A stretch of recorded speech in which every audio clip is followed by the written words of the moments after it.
Let's try this again. Hi.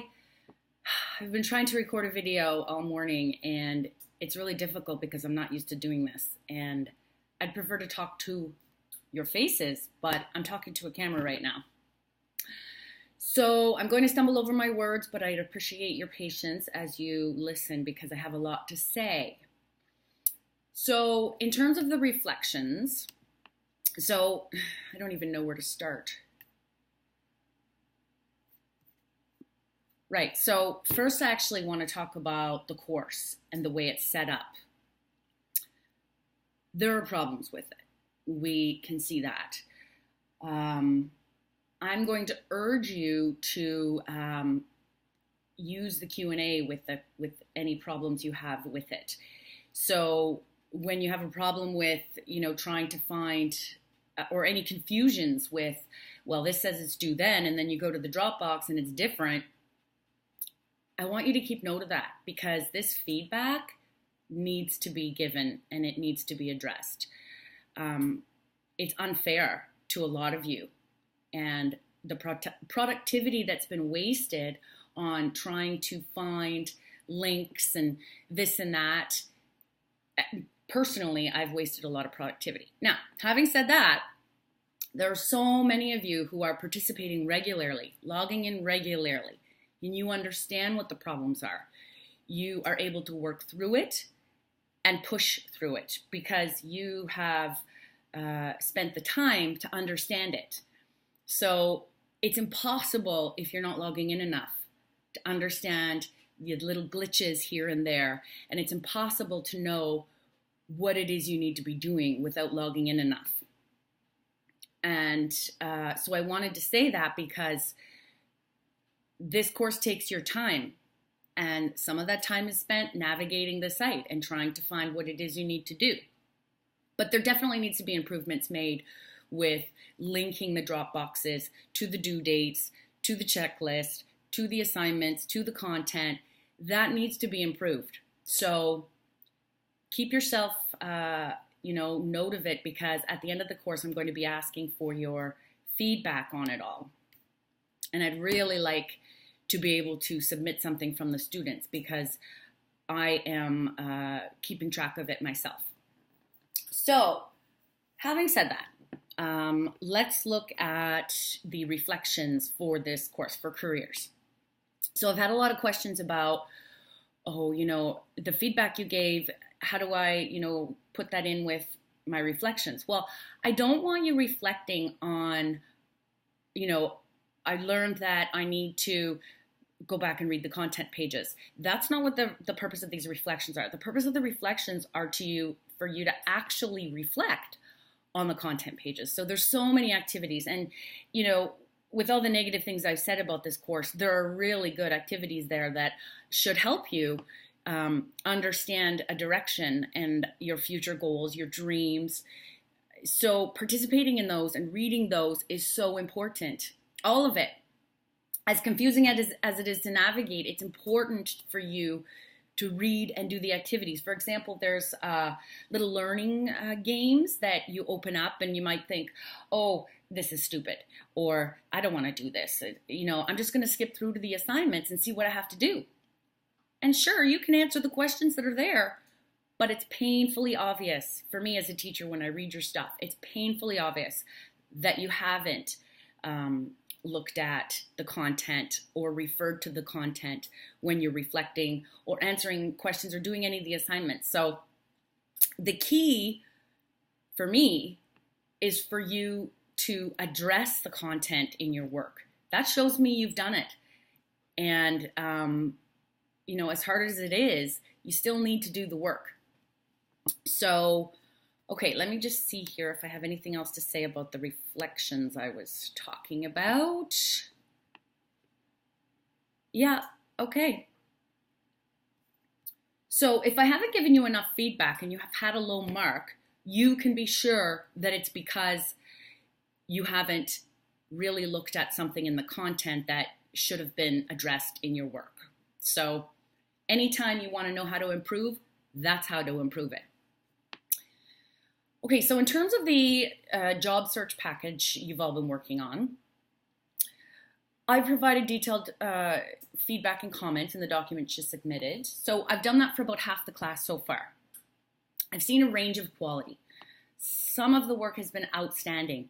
And even in those documents, I've been very detailed. And, you know, at sometimes it might have sounded harsh what I said. But when I do these things in the classroom, it doesn't sound so harsh because I make jokes. For example, why is that there? Do you want the employer to know that, you know, you prefer hot dogs? I mean, no, I was going to just restart this video because I just made a stupid joke and it wasn't funny, but I'm going to continue. So, job search package. So I might say, you know, take this out, move this there.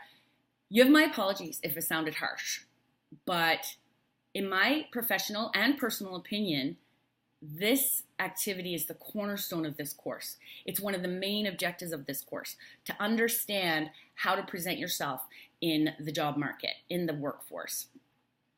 So what I'm looking for in that is that you can coherently and clearly discuss your skills. So a lot of the skills I saw were, you know, I'm a good communicator or I'm a good team player. Those are bland. And see how I say it in person, it doesn't sound very harsh, but when I write it, it does. So this is why I'm want to talk about it. So you can do much better, I'm sure, using the course content that we've looked at. So, I mean, we've done self-assessments on learning skills, your learning style. All of the links that were in the course material can help you to understand what your skills are. It's important you know what your skills are because you need to put them in your resume. Your experiences. Some of you have never worked before in a paid job. That's okay. Under experience, you should put things that you've had practice doing that relate to working.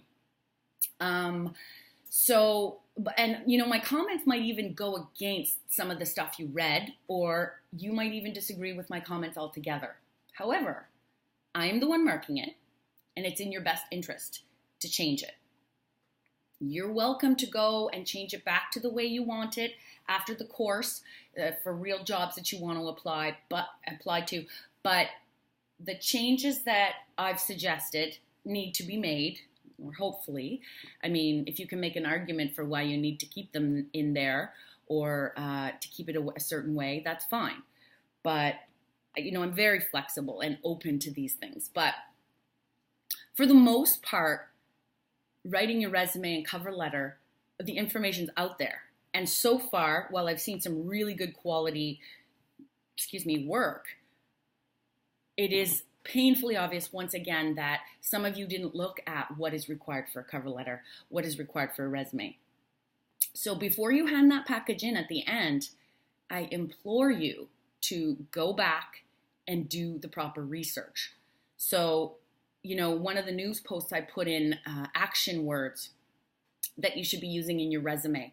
And I've told you that I want to see each job experience or volunteer experience or whatever kind of experience. I want to see that you've given point form using bullets, point form about the duties or tasks that you were responsible for while you did that work experience or volunteer experience or whatever.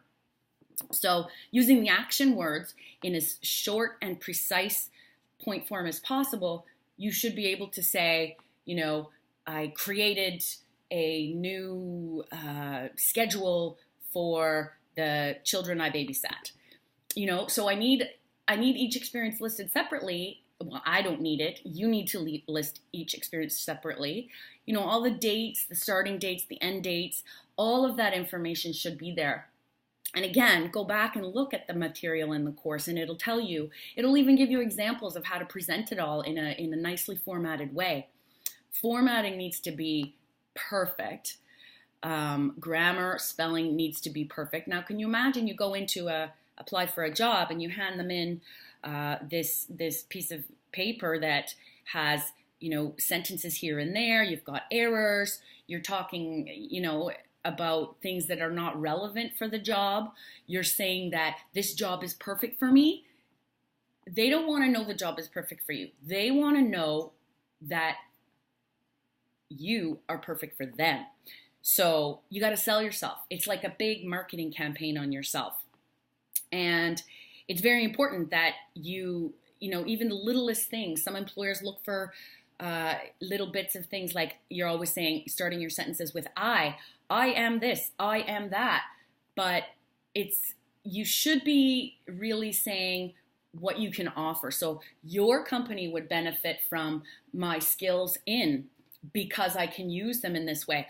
The courses at school, I have learned this and that, and this will help you in this way. So I hope that makes sense. What else was I going to say? So I'm going to just pause it there because I need to gather my thoughts and see if I've covered everything I want to say.